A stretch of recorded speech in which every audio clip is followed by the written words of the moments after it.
राहुल और प्रिया दोनों ने लव मैरिज करके परिवार से दूर एक अलग शहर में अपना जीवन यापन कर रहे थे। प्रिया राहुल से अच्छा कमाती थी। दरअसल प्रिया एक मॉडल थी जो कि छोटे मोटे रोल करके अच्छा खासा पैसा कमा लिया करती थी और प्रिया खुद के पैसे से खुद का बहुत बड़ा घर भी ले लेती है। तो वहीं राहुल जो कि एक प्राइवेट कंपनी में जॉब किया करता था। ऐसे ही एक दिन राहुल अपनी सारी सैलरी प्रिया को देते हुए उसे कहता है, प्रिया, यही है मेरी पूरी सैलरी। एक काम करो, तुम संभाल कर रखो और देखो कैसे क्या खर्च करना है। घर में जो भी छोटा मोटा चीज खत्म हो गया हो उसे ले आना। राहुल, आप एक काम करो, इन पैसों को कहीं जाकर जमा कर दो। घर में जो भी थोड़ा बहुत राशन खत्म हो चुका है या जो भी जरूरत का सामान है ना, वो मैं अपनी सैलरी से ले आऊंगी। और हाँ, आपको इन चीज़ों की चिंता करने की कोई ज़रूरत नहीं है, मैं हूँ ना, सब संभाल लूंगी। और अपनी सैलरी को ना आप यहाँ वहाँ वेस्ट करने से बेहतर है कि आप कहीं जाके इसको सेव कर दो ताकि फ्यूचर में वो हमारे काम आए और मैं अपनी पूरी सैलरी से पूरे घर को चला सकती हूँ। अच्छा ठीक है। इतना बोलकर राहुल अपने कमरे में चला जाता है। कहीं ना कहीं राहुल को अच्छा नहीं लगता और वो बिना खाए ही सो जाता है। ऐसे ही अगली सुबह प्रिया बहुत जल्दी जल्दी सारा काम करके रेडी होती है और राहुल से कहती है, राहुल, मैंने तुम्हारा टिफिन तैयार कर दिया है और तुम समय से ऑफिस के लिए रेडी हो जाना। मैं शूट पे जा रही हूँ, आज थोड़ा लेट हो जाएगा। शाम को आते समय ना तुम खाने का देख लेना और हाँ, मेरे लिए खाना मत बनाना क्योंकि मैं तो बाहर से खाऊंगी आज। ज्यादा दूर जाना है क्या तुम्हें? हाँ राहुल, मुझे दूर जाना है, बाकी तुम मेरी टेंशन मत लेना, समय से आ जाऊंगी। कुछ पैसे चाहिए तो बता दो। ज्यादा दूर जा रही हो, साथ में पैसे होना जरूरी है। मान लो जरूरत पड़ गई तो? अरे नहीं पागल, मेरे पास हैं पैसे और मुझे जरूरत पड़ेगी ना तो मैं खुद मैनेज कर लूंगी। तुम बिल्कुल भी टेंशन मत लो, तुम तैयार होके ऑफिस चले जाना। इतना बोलकर प्रिया चली जाती है। राहुल को फिर से प्रिया के मुंह से पैसों की बात बिल्कुल अच्छी नहीं लगती और मन ही मन उसे प्रिया से धीरे धीरे नफरत होने लग रही थी। कहीं ना कहीं वो अपने ही प्यार से जलन महसूस करने लग रहा था। ऐसे ही एक दिन राहुल के ऑफिस में नंदिनी नाम की एक लड़की आती है। नंदिनी दिखने में काफी सुंदर थी। राहुल और नंदिनी के बीच बहुत ही कम समय में गहरी दोस्ती हो जाती है। राहुल को नंदिनी का साथ बहुत अच्छा लगता है। ऐसे ही एक दिन राहुल नंदिनी को एक रेस्टोरेंट में ले जाता है जहां राहुल खुद उस रेस्टोरेंट में बिल पे करता है। ये देखकर नंदिनी उससे कहती है, राहुल, एक बात बोलूं, वो क्या है ना, अभी मेरी सैलरी नहीं आई है और इस वजह से मैं बिल नहीं भर पाई, वरना मैं खुद बिल दे देती। अरे मैं हूँ ना, डोंट वरी। जब तक मैं हूँ तब तक तुम्हें पैसों की कोई भी टेंशन लेने की जरूरत नहीं है। तुम कितने अच्छे हो यार। ऐसे ही अब समय बीतता जाता है। राहुल अब धीरे धीरे प्रिया को पूरी तरह से नजरअंदाज करने लगता है। वह उसके साथ बिल्कुल भी समय नहीं बिताया करता, साथ ही घंटों घंटों नंदिनी से फोन पर बातचीत किया करता था। ये सब देखकर प्रिया को बहुत बुरा लगता है और एक दिन प्रिया राहुल से कहती है, ये सब क्या है राहुल? मैं देख रही हूँ कुछ दिनों से तुम मुझसे दूर दूर रहने लगे हो और मुझसे बात भी नहीं करते ठीक से। मुझसे कोई गलती हो गई है क्या? देखो यार, मेरे पास ना तुम्हारी इन फालतू बकवास के लिए बिल्कुल भी समय नहीं है। अपना काम करो तुम। बेचारी प्रिया, उसे कुछ भी समझ में नहीं आ रहा था कि आखिर राहुल ऐसा क्यों कर रहा है। ऐसे ही एक दिन प्रिया देखती है कि राहुल नंदिनी से फोन पर बात कर रहा है। राहुल और नंदिनी की बात सुनकर प्रिया समझ जाती है कि जरूर राहुल का अफेयर नंदिनी से चल रहा है। ऐसे ही एक शाम प्रिया अपना मेकअप उतार ही रही होती है, साथ ही अपनी आंखों में लगे लेंस को भी जैसे निकालती है। उसके थोड़ी देर बाद उसकी आंखों से बहुत सारे आंसू निकलने लगते हैं और उसकी आंखों में बहुत जलन होने लगती है। वो जोर जोर से चिल्लाने लगती है। उसके चिल्लाने की आवाज सुनकर राहुल उसके पास आता है। उसका दर्द धीरे धीरे बढ़ता ही जा रहा था। राहुल उसे पास के अस्पताल में लेकर जाता है जहां उसका चेकअप के दौरान पता चलता है कि प्रिया की आंखों की रोशनी चली गई है। दरअसल ये सब कुछ लेंस लगाने के कारण हुआ था। किसी तरह से राहुल प्रिया को लेकर घर आ जाता है। ऐसे ही एक रात राहुल नंदिनी से बात करता है और कहता है, देखा नंदिनी, कहते हैं ना, घमंड एक दिन जरूर निकल जाता है। मेरी पत्नी को बहुत घमंड था कि वो मुझसे ज्यादा पैसे कमाती है और आज उसके ऐसी काम की वजह से वो अंधी हो चुकी है। अब वो मेरे किसी काम की नहीं है।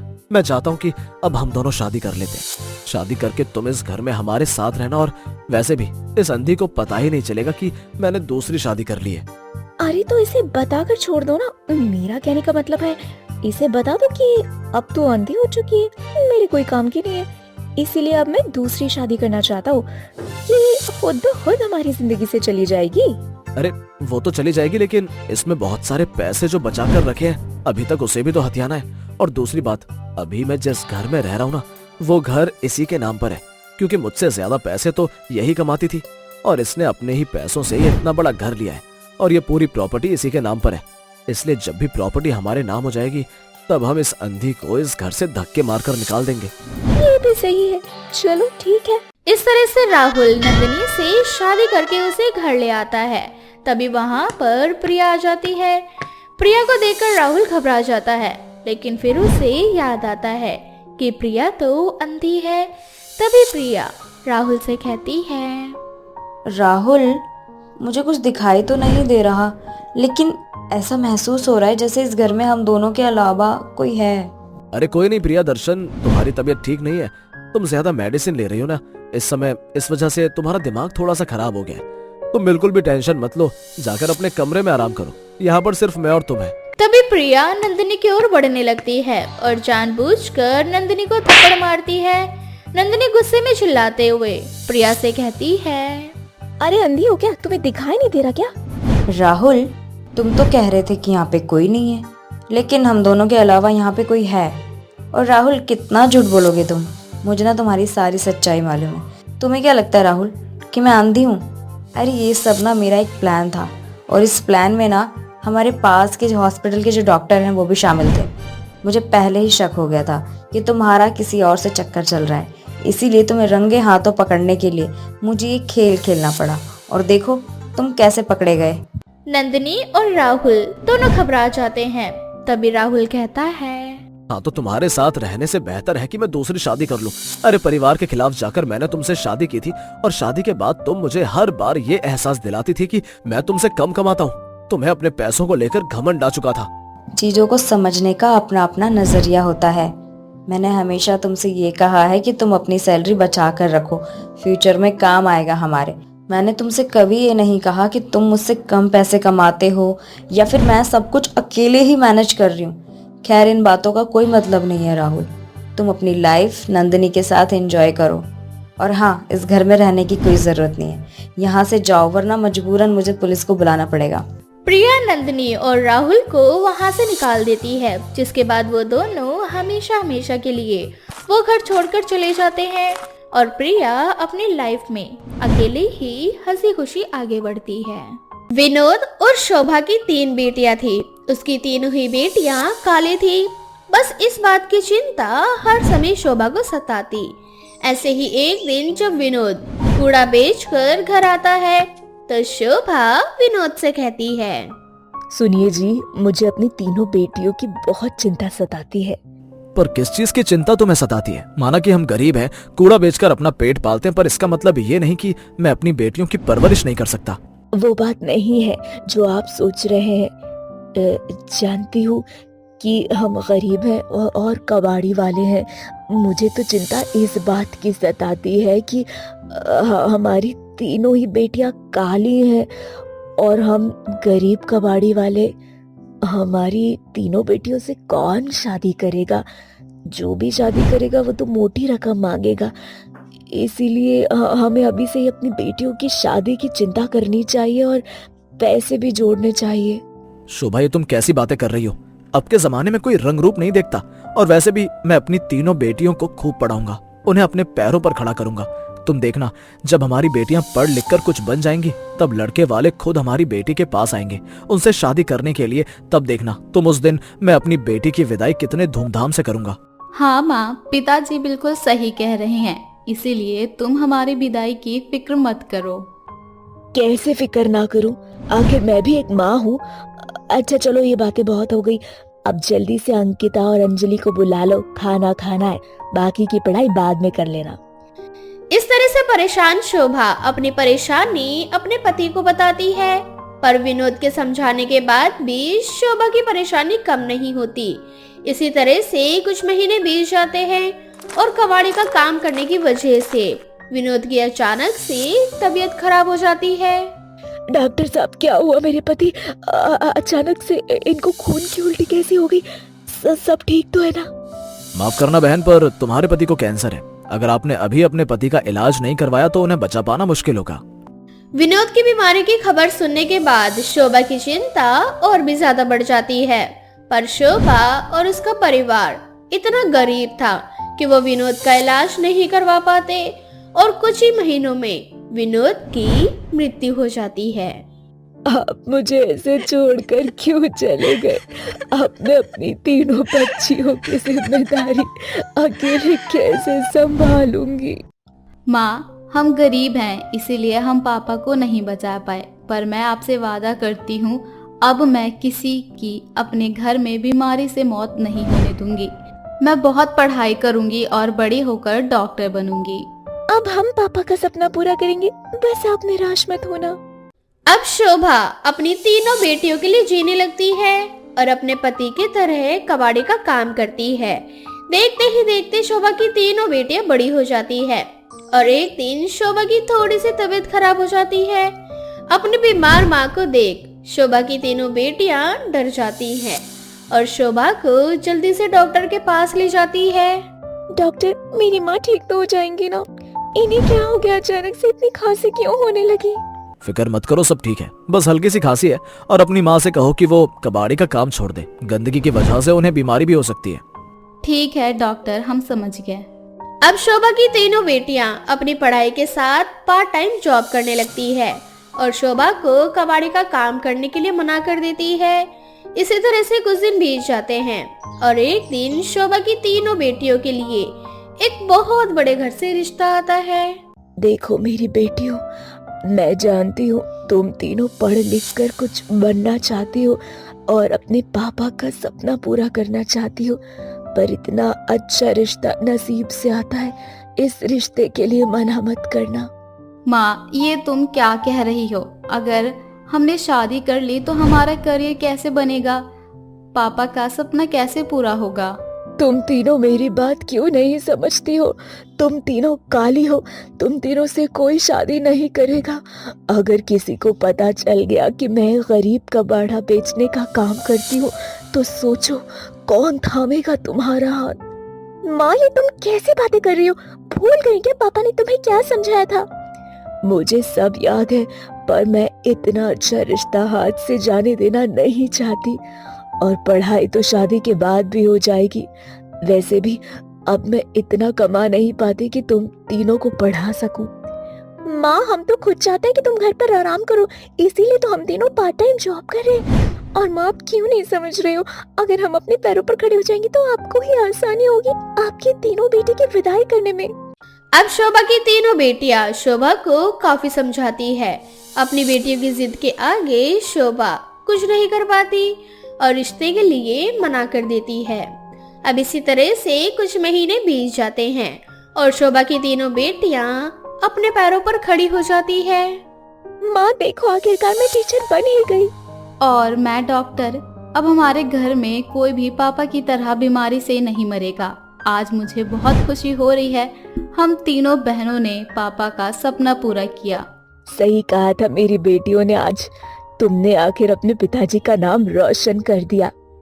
देख रहे हैं आप, आपकी तीनों बेटियां काबिल बन चुकी है। अब हम कबाड़े वाले नहीं कहलाएंगे, अब हम अपनी बेटियों के नाम से पहचाने जाएंगे। माँ, आपको खुश देखकर आज हमें बहुत खुशी हो रही है। अब बारी आपके सपने की है। आप हमारे लिए अपनी मर्जी का लड़का देख सकती हैं। हाँ माँ, हमें शादी से कोई ऐतराज नहीं है। आखिर मैं अब पुलिस वाली जो हूँ, और मैं भी देखती हूँ कि कौन दहेज मांगता है आपसे। अरे मेरी प्यारी बेटी, तुझसे तो सब वैसे ही डरते हैं। और तेरे पुलिस बनने के बाद किसी की कहाँ इतनी मजाल कि वो तेरे सामने मुंह खोल पाए। अब मेरी बेटियों की विदाई वैसी ही होगी जैसे मेरे पति ने चाही थी। आज शोभा बहुत खुश थी। अब शोभा कभी भी किसी को ये कहने में नहीं कतराती थी कि वो एक कबाड़ी वाली है। अब शोभा सर उठाकर गर्व से कहती है कि इसकी तीनों बेटियां सरकारी कर्मचारी है। पंडित जी, मेरी तीनों बेटियां काबिल हैं।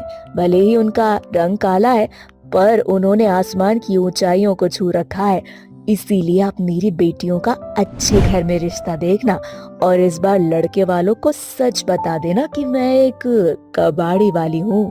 हाँ हाँ शोभा बहन, क्यों नहीं। आखिर अब तुम्हारी तीनों बेटियां काबिल जो बन गई हैं, अब तो हर कोई तुम्हारी बेटियों से शादी करने को तैयार होगा, भले ही वो काली ही क्यों। पंडित शोभा की तीनों बेटियों के लिए बहुत अच्छा रिश्ता देखते हैं और बहुत जल्द शोभा अपनी तीनों बेटियों का रिश्ता एक ही घर में तय कर देती है। मेरी तीनों बेटियों का रिश्ता तय हो गया। बहुत जल्द मेरी तीनों बेटियों की विदाई हो जाएगी। ये सोचकर ही मेरी आंखें खुशी के मारे झलक रही हैं। माँ, तुम दुखी क्यों होती हो? तुम्हारी बेटी की विदाई के साथ साथ ना तुम्हारी विदाई भी होगी, क्योंकि मैं तो तुम्हें अपने साथ ही रखूंगी। अपनी बेटियों की बात सुनकर शोभा अपने आंसुओं को रोक नहीं पाती। अब इसी तरह से कुछ दिन बीत जाते हैं और शोभा बड़े ही धूमधाम से अपनी तीनों बेटियों की शादी करवाती है। शादी के बाद शोभा उसी तरह से अपनी तीनों बेटियों की विदाई करती है, जैसा कि उसके पति ने चाहा था। अपनी बेटियों की विदाई करने के बाद शोभा गंगा नहाने जाती है। आंचल गांव की एक गवार लड़की थी जिसने चूल्हे पर खाना बनाना सीखा था। आंचल की शादी शहर के एक बहुत अच्छे घर में अर्पित नाम के लड़के से हो जाती है। पर क्या होगा जब शहर की रसोई में देसी बहू आ जाए? तो आइए देखते हैं देसी बहू की ये रसोई। अरे मोरी मैया, कितना बड़ा रसोई घर है। हमारे गांव में तो कहीं रसोई घर होता ही नहीं था। एक छोटा सा मिट्टी का चूल्हा होता था बस, और उसी पर खाना बनता है। भाभी, पर यहाँ पर मिट्टी का चूल्हा नहीं होता। अरे मोरी मैया, यही तो हम कब से सोच रहे हैं। रसोई घर में तो कोई चूल्हा ही नहीं है, भला खाना कैसे बनेगा? आज हमारी पहली रसोई है। अब हम अपनी पहली रसोई में खाना कैसे बनाएंगे? गांव में तो मिट्टी के चूल्हे में 4 लकड़ियां फूंकते थे और फटाफट खाना बन जाता था, और यहाँ तो चूल्हा ही नहीं है। कैसे बनेगा खाना? मोरी मैया, संकट में तो हार बिटिया है, कौन हो रास्ता दिखाओ। आंचल की इन हरकतों से कोमल परेशान हो जाती है और बिना कुछ बताए रसोई में आंचल को अकेला छोड़कर बाहर आ जाती है। पूरे दिन ऐसे ही गुजर जाता है और बेचारी आंचल रसोई में चूल्हा ढूंढती रह जाती है। अरे मोरी मैया, कितना समय हो गया है, कब से चूल्हा ढूंढ रहे हैं, अब तक चूल्हा नहीं मिला। ऊपर से बिना कुछ बताए अंजलि दीदी भी बाहर भाग गई है। अरे मोरी मैया, अब कौन करेगा हमारी मदद? आंचल सर पर हाथ रखकर रसोई घर में ही बैठ जाती है। कुछ देर बाद आंचल की सास आंचल को ढूंढती हुई रसोई घर में जाती है, जहां वो आंचल को रसोई में बैठकर रोता हुआ देखती है। अरे आंचल बहू, तू अभी तक रसोई में है और तूने खाना नहीं बनाया? आज तेरी पहली रसोई है ना, और तू यहाँ खाना बनाने के बदले बैठकर रो रही है। अब रोए नहीं तो क्या करे अम्मा जी? कहने को तो इतना बड़ा रसोई घर है, पर क्या फायदा इतने बड़े रसोई घर का जब इतने बड़े से रसोई में छोटा सा मिट्टी का चूल्हा नहीं है। ये देखो, आटा चावल, पूरा दिन हम बस इस रसोई में आग फाड़ फाड़ कर यहाँ वहाँ देखे, तब जाकर हमें आटा चावल और मसाला मिला है। पर अब तक चूल्हा नहीं मिला जो हम खाना बना सके, और ना ही सिलबट्टा जिस पर मसाला पीस सके। अरे बहू, ये गांव नहीं शहर है, यहाँ मिट्टी का चूल्हा नहीं होता, और जो तुम देख रही हो ना, यही चूल्हा है। इसी पे खाना बनता है बिना लकड़ियों के, और ये मिक्सी है, इसमें सारे मसाले पीसे जाते हैं। जो भी मसाला पीसना हो इस मिक्सी के अंदर डाल देना। और वैसे भी इस घर में सिलबट्टा रखा हुआ है, लेकिन तू फिर भी इसी मिक्सी में काम करना। समझ आया ना तुझे? अरे मोरी मैया, बगल में छोरा, शहर में ढिंढोरा, हमारी आंखों के सामने चूल्हा है और मिट्टी का चूल्हा खोज रहे हैं। हमने तो बस इस चूल्हे के बारे में सुना था, आज पहली बार देख भी लिया। माँ जी, अब आप जाइए, अब देखना कैसे हम 30 मिनट में 3 तरह के पकवान बना के लाते हैं।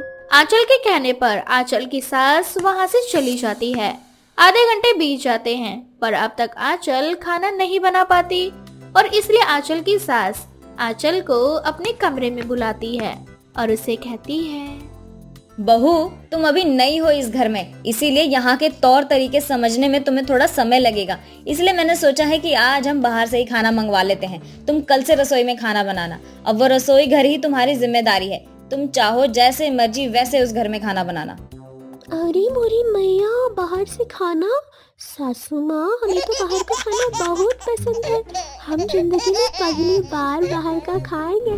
पर कोई बात नहीं, आज आप लोग हमें बाहर का खाना खिलाएं। कल से हम आप लोगों को जैसा खाना खिलाएंगे ना, फिर देखना आप अपनी बहू के हाथों का खाना। इस तरह से आंचल अपने ससुराल वालों के साथ बाहर खाना खाती है और अगली सुबह रसोई घर में खाना बनाने के लिए जाती है। लाख कोशिश करने के बाद भी आंचल चूल्हे पर खाना नहीं बना पाती और इसलिए वो फैसला लेती है कि वो अपने मिट्टी के चूल्हे पर ही खाना बनाएगी। अब क्या था, गांव की देसी आंचल शहर के मॉडर्न किचन की देसी रसोई घर को बदल देती है। इस बात से अनजान सभी घर वाले उसके हाथों के बने खाने को मजे लेकर खाते हैं। अब ऐसे ही कुछ दिन बीत जाते हैं और एक दिन कोमल अंजलि की तारीफ करने के लिए रसोई घर में जाती है, जहाँ वो देखती है कि रसोई घर में एक जगह कुछ लकड़ियाँ रखी हैं, तो दूसरी ओर मिट्टी के चूल्हे, तो वहीं एक और मसाले और आटा चावल के डब्बे बाहर रखे हुए हैं। अपनी रसोई की ऐसी हालत देख कोमल को गुस्सा आ जाता है। भाभी, आप इतनी गंवार कैसे हो सकती है? ये क्या हाल कर दिया है आपने कुछ ही दिनों में रसोई का। अरे मोरी मैया, क्या करती है हम जो तुम इतना बड़ा भड़क रही हो हम पर? इतना बड़ा रसोई घर है, अगर इतने बड़े रसोई घर में हमने अपनी छोटी सी रसोई बना ली तो इसमें क्या बुराई है? हाँ, वो तो माँ आपको बताएंगी जब वो रसोई की ये हालत देखेंगे तब। अब कोमल अपनी माँ को बुलाती है और जब आंचल की सास रसोई की ऐसी हालत देखती है तो वो भी अपना सर पकड़कर बैठ जाती है और आंचल को भला बुरा सुनाने लगती है। पता नहीं क्या सोच के मैंने तुझ जैसी दिहातन को अपने घर की बहू बना लिया। अरे मोरी मैया, नहीं, हमसे ऐसी कौन सी गलती हो गई जो आप सब हम पर इतना भड़क रहे हैं? जब तक आप लोग इस रसोई घर में नहीं आए थे तब तक तो हमारे हाथों का खाना बड़े चटखारे मारकर खा रहे थे, और जब इस रसोई घर में आए तो हमें इस तरह की बातें सुना रहे हैं। हाँ, हम देसी हैं। अगर हम देसी हैं तो इसमें गलत क्या है माँ जी? आपकी माँ देसी नहीं थी का? आप गांव में नहीं पली बड़ी का माँ जी जो आप हमें इतना सुना रही है? आंचल रोती हुई अपने कमरे में चली जाती है। आंचल की बातें सुनकर आंचल की सास को अपनी गलती का एहसास होता है और वो अपनी इस गलती के लिए अपनी बहू से माफी मांगती है। बहू, मुझे माफ कर दे। मैं भूल गई थी कि मैं भी पहले गांव में ही रहा करती थी। मैं भी तेरी तरह मिट्टी के चूल्हे पे ही खाना बनाती थी, लेकिन यहाँ आकर मैंने समय के साथ सब कुछ सीख लिया, लेकिन तुझे सिखाना भूल गई। वही तो सासू माँ जी, आप हमें बता कर चली गई कि चूल्हा ऐसा है, मिक्सी ऐसी है, जो रोटी मेकर है, ई फलाना ई ढिमाका। पर आप भूल गए कि आपकी बहू गांव से है, गांव से। हम आप लोगों को परेशान नहीं करना चाहते थे, इसलिए बिना कुछ बोले खुद आधी रात को चूल्हा बनाए और सुबह सबको खाना बना कर दिए, वो भी इतने प्यार से। आप सब मिलकर हमें गंवार बोल दिए। हाँ बहू, मुझे अपनी गलती का एहसास हो चुका है, इसलिए तो मैं यहाँ तुझसे माफी मांग रही हूँ। अब चल, अब माफ भी कर दे अपनी सास को। चल रसोई में, मैं तुझे सिखाती हूँ कि कैसे चूल्हे पे खाना बनाते हैं और कैसे मिक्सी चलाते हैं। अरे मोरी मैया, हम का कर दिए? आप हमारी सासू माँ हैं और हम आपसे ऐसे लड़ रहे हैं जैसे आप हमारी छोटी बहन फूलन है। अरे मोरी मैया, हमसे इतनी बड़ी गलती हो गई सासू माँ, हमें माफ करना। आपसे हम कभी ऐसा नहीं बोलेंगे। हे भगवान, अब हम अपनी सासू माँ को इतना सब कुछ बोल दिए, आप हमारी जुबान काहे नहीं काटे? कोई बात नहीं भाभी, जो होना था हो गया। आप बस जल्दी से खाना बना दो, बहुत भूख लगी है। अरे मोरी मैया, अब तो हम भूल ही गए थे कि आप सब भूखे हैं। हम अभी जाकर खाना बनाए देते हैं। हाँ भाभी, पर आज से हम भी आपकी मदद करेंगे, है ना माँ? अब इस तरह से कोमल, आंचल और उसकी सास तीनों मिलकर खाना बनाते हैं और बहुत जल्द समय के साथ आंचल भी शहर की रसोई में काम करने के तौर तरीके सीख जाती है।